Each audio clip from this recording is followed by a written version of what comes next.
You about something that we have not been hearing a lot about like we were a few years ago when COVID hit and we all got sent home and we all had to go to all of these Zoom meetings all of a sudden. Our days were back to back to back Zoom meetings, and everybody was talking about how fatiguing it was. Everybody was talking about Zoom fatigue. And the truth is that Zoom fatigue is still a thing. My calendar is still an awful lot of Zoom meetings, and I know for a lot of people, there's an awful lot of Zoom, a lot of or Teams or or Google Meet. I mean, there are all these video meetings still on our calendars, and that's true for a lot of people. And some of these meetings also are hybrid, which can be even more fatiguing. So, Zoom fatigue, what we call Zoom fatigue, is still an issue for people. It still matters. It's just that we're talking about it a lot less. And I'm going to say it's optional.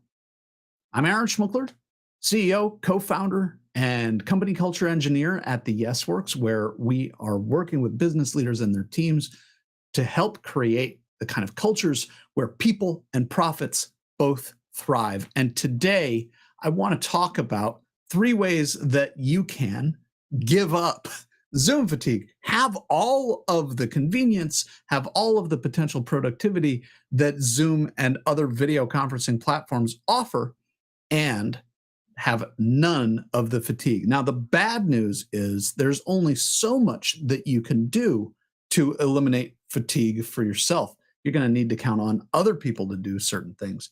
What the good news is that you can really eliminate or drastically reduce Zoom fatigue for the people that you interact with, your customers and clients, most importantly, perhaps also your teams, your colleagues, your coworkers, other people in your ecosystem, all of the people that you are meeting with on a regular basis.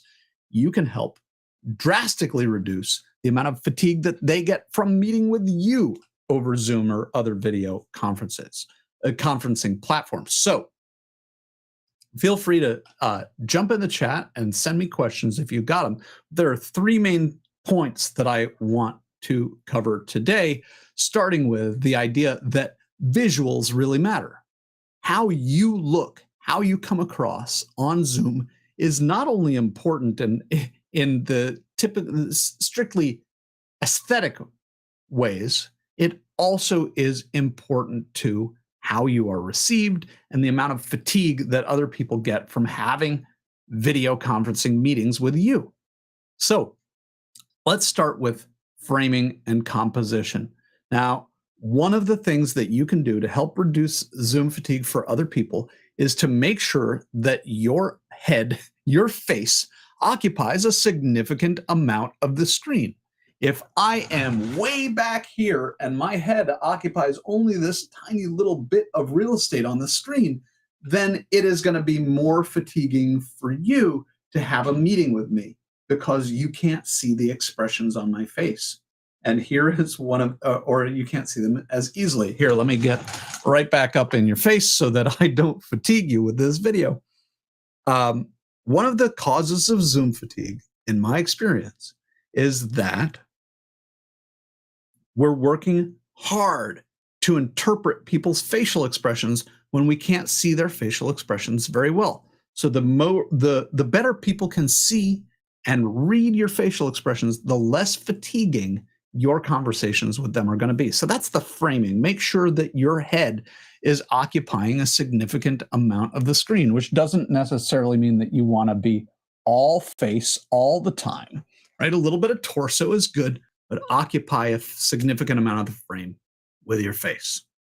The second thing that in this is the composition, and here, right? I mean, it's better for you to be somewhere around the center of the screen than off to the side, but more importantly, the background. Now, this is a physical background. This is an actual thing in my office, and but you've also noticed that people have created, you can use digital backgrounds. There are lots of ways that you can create a fairly simple background for people that's not distracting, and so that they are not having to use their energy to bring their attention from whatever is distracting in your background back to you.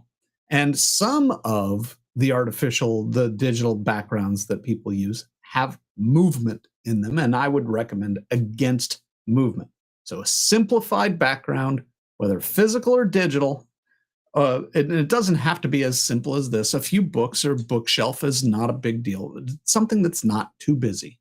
All right. So the second part of visuals matter is the camera angle.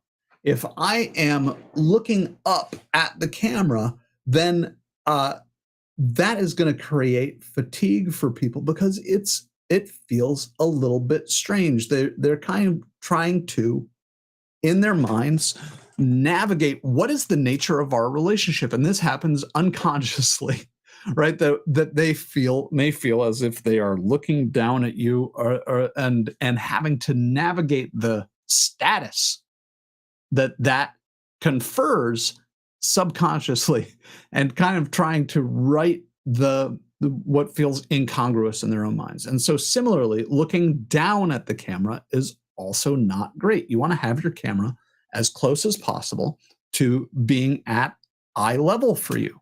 So a camera at eye level is going to help reduce fatigue for other people.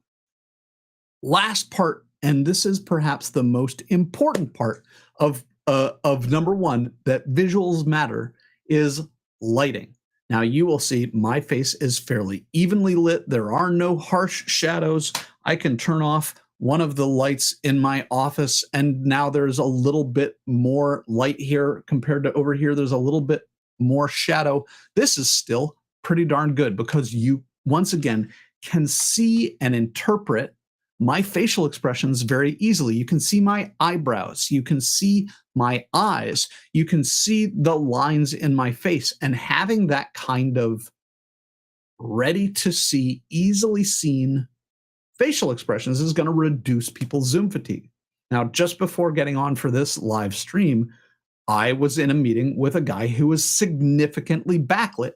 And so his face was, his head, shoulders, face, they were all basically just a silhouette. It was as if he were a witness on one of those shows, those true crime shows, who didn't want his identity to be understood.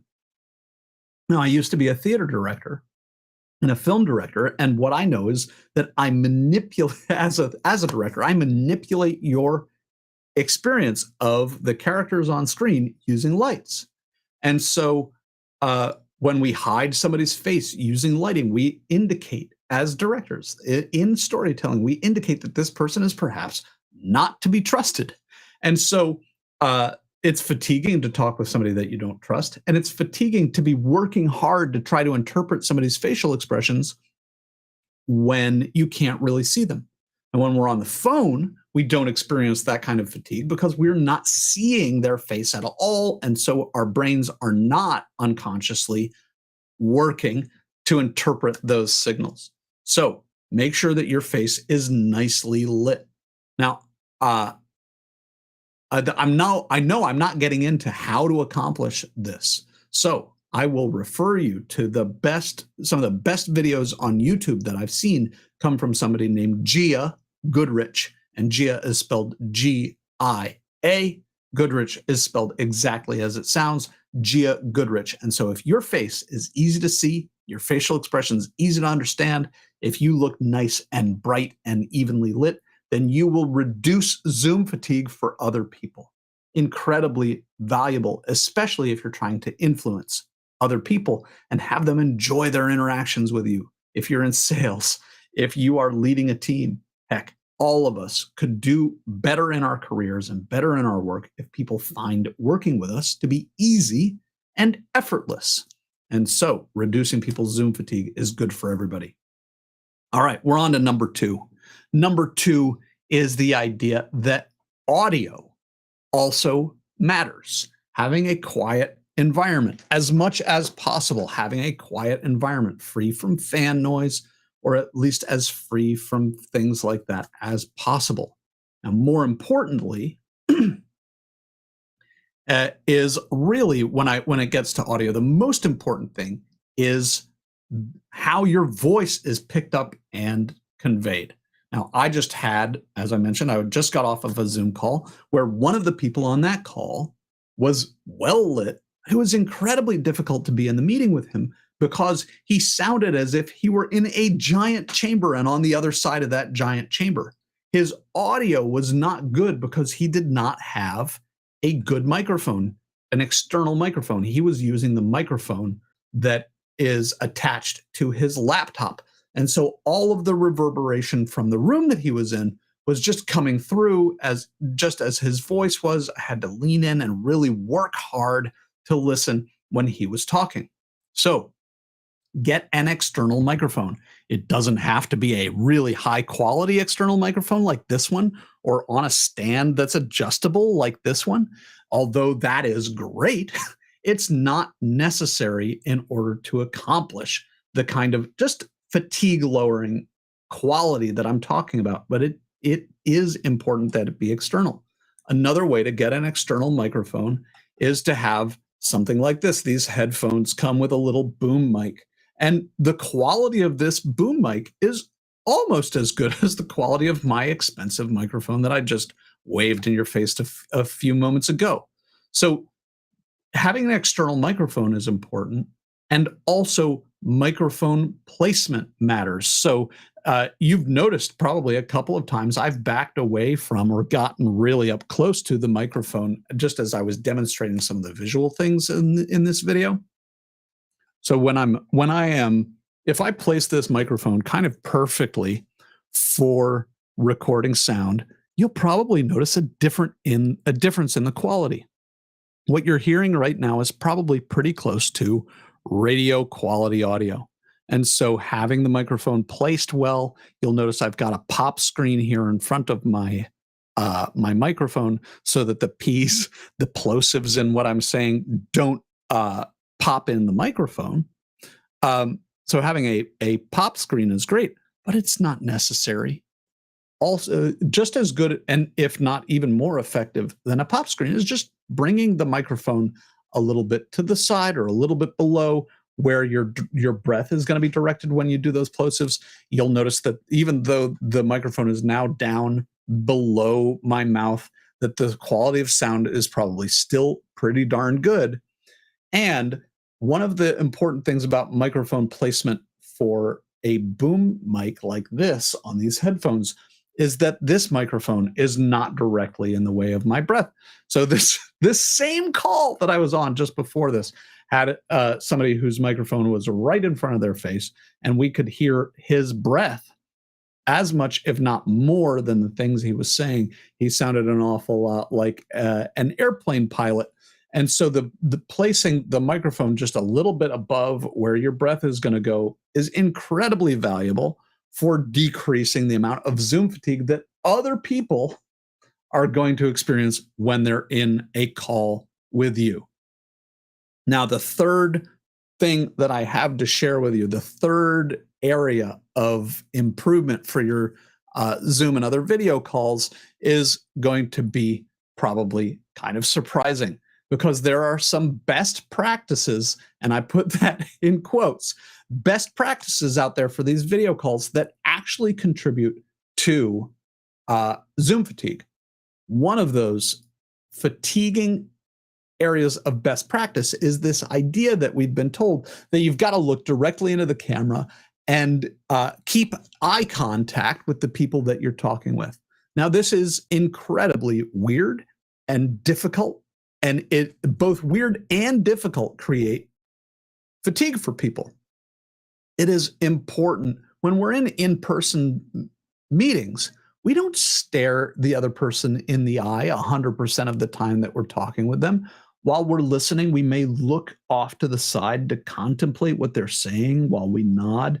And this kind of organic ability to look down, perhaps to consider what they've said, to look up while you're thinking about how you want to respond, these kinds of natural, organic ways of using where we're looking, adapting where we're looking, those that can also go a long way to reducing Zoom fatigue. So this is something that you can do for your own self to reduce that Zoom fatigue, is to give yourself permission to look away, to perhaps tell people, hey, I'm going to look away because I really want to be able to listen to you and not focus so much on where my glance is, but really do you the honor of listening really well. So I hope you'll forgive me if I don't look into the camera 100% of the time. And that will also give them permission to look other places besides directly into the camera, and will reduce Zoom fatigue for both of you. And here is the bit of guidance that I find surprises people the most, and that they are later the most excited to take on board. And this is the idea that in even a large meeting, in a hybrid meeting even, it is not necessary, and to my mind, not advisable, to have everybody on mute 100% of the time, or even to have anybody on mute at all. Now, people say, well, what about all the background noise? What about people's coughing and all of the kinds of sounds that we are trying to prevent coming through, that are the reason that we have this kind of conventional wisdom in the first place, that everybody should be on mute? Well, we do trainings for groups of up to 40, sometimes more people, and we have all 40 or more people off mute for the entirety of a 2, 3, 4-hour training session.